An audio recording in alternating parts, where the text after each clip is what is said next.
Kwa mara ya kwanza tu Diamond Platnumz ameweza come out baada tu ya siku chache uchaguzi kuweza kufanyika kule Tanzania, kwa sababu amekaa kimya tangia tu siku ya uchaguzi, kitu ambacho pia kimeweza kuendelea kuzua reaction nyingi sana pale katika mitandao za kijamii, kwa sababu alikuwa mmoja wa baadhi ya wasanii ambao pia waliweza kusupport sana Rais Samia Suluhu wakati wa campaign, lakini ilifika mahali baada tu ya issue nyingi kuweza kutokea,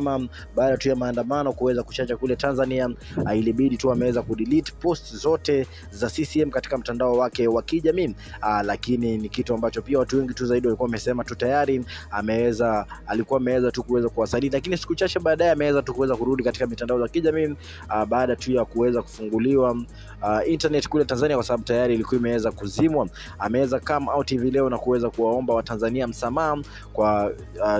direction ambayo pia aliweza kuchukua kama msanii, akisema tu ya kwamba anaombea amani nchi yake na utulivu, na anaomba Watanzania tu waweze kuwa na utulivu, waweze kurejesha amani kama kawaida ambao pia wameweza kuizoea, na waweze kurudi kazi kama kawaida, kwa sababu ni kitu ambacho pia hawakutegemea kabisa kingeweza kutokea. Na kama alifanya makosa mahali popote, basi Diamond Platnumz amesema tu ya kwamba waweze kumsamea, kitu ambacho pia kinaendelea kuzua reaction nyingi sana pale katika mitandao za kijamii, kwa sababu Diamond ni baadhi ya wasanii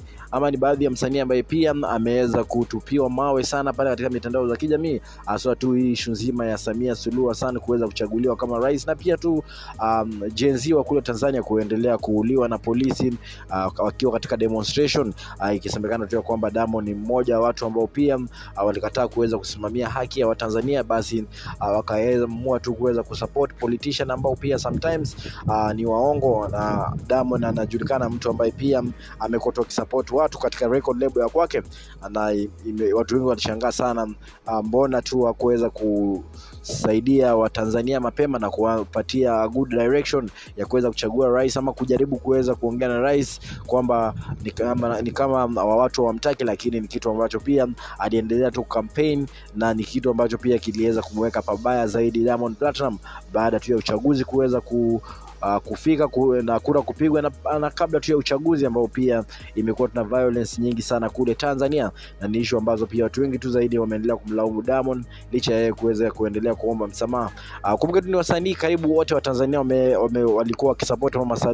Samia Suluhu Hassan, lakini Diamond ni mmoja wa wasanii ambaye pia ni wasanii wakubwa sana kule Tanzania, na watu wengi tu zaidi walikuwa wanamwangalia kwa sababu most of the time akisema kitu basi mashabiki wengi zake wanasikia sana. Katika video yako 254 na kupatia story ambazo zina trend mitandaoni, una make sure umesubscribe. Baby wa baby alafu huyu ni baby